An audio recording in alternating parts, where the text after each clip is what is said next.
Taasisi ya Afya Ifakara imekuwa ikifanya utafiti wa kifua kikuu kwa miaka mingi sana, lakini unajua tunafahamika zaidi kwa ugonjwa wa malaria, lakini tafiti za kifua kikuu tumeishaanza kuzifanya zaidi ya miaka 20 iliyopita, na tunafanya kwa mkoa wa Dar es Salaam, tupo wilaya Temeke, tupo Kinondoni hospitali ya Mwananyamala, lakini pia na Bagamoyo hospitali ya wilaya.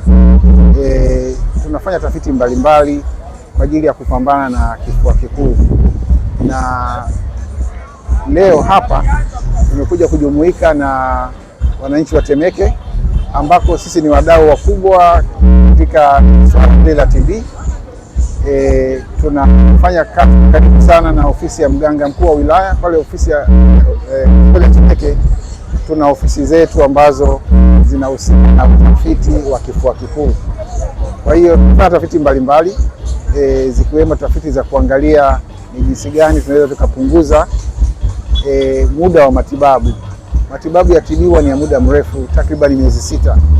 Kwa hiyo tafiti zetu zinalenga kupunguza kutoka miezi 6 hadi miezi 2, kwa sababu mgonjwa akikatiza dozi katikati kuna changamoto za kuleta usugu wa vimelea vya TB na kuliongezea hilo tatizo kuwa kubwa zaidi.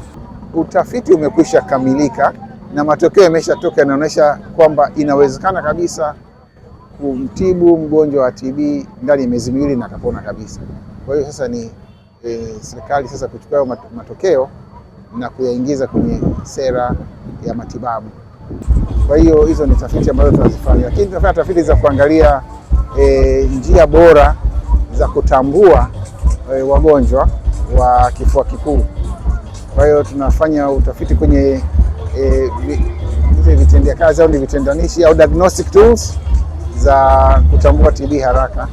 Lakini tafiti nyingine ambayo tunaifanya ni tafiti ya kuangalia ugonjwa wa TB, wagonjwa ambao hawana dalili au asymptomatic TB. Kama tulivyosikia kwenye risala, mgonjwa mmoja wa TB anaweza akaambukiza watu 15 mpaka 20 kwa mwaka.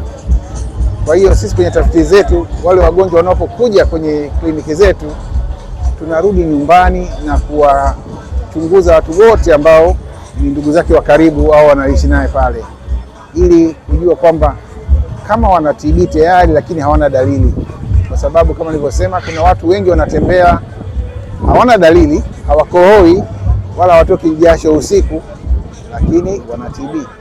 Kwa hiyo tafiti kama hizo zinatusaidia kuwaibua wagonjwa kwenye jamii ambao hawana dalili, kwa sababu kama mmoja akiweza kuambukiza watu 15 mpaka 20 kwenye nyumba, kwenye kaya ambayo labda ina watu 10, kizidisha mara 15, kwa kila mmoja anaweza kuambukiza watu 15, unapata idadi ni kubwa sana. Na tusipofanya hizo juhudi za kuwatambua hao ambao wanaambukiza bila dalili, tutapata shida kubwa sana.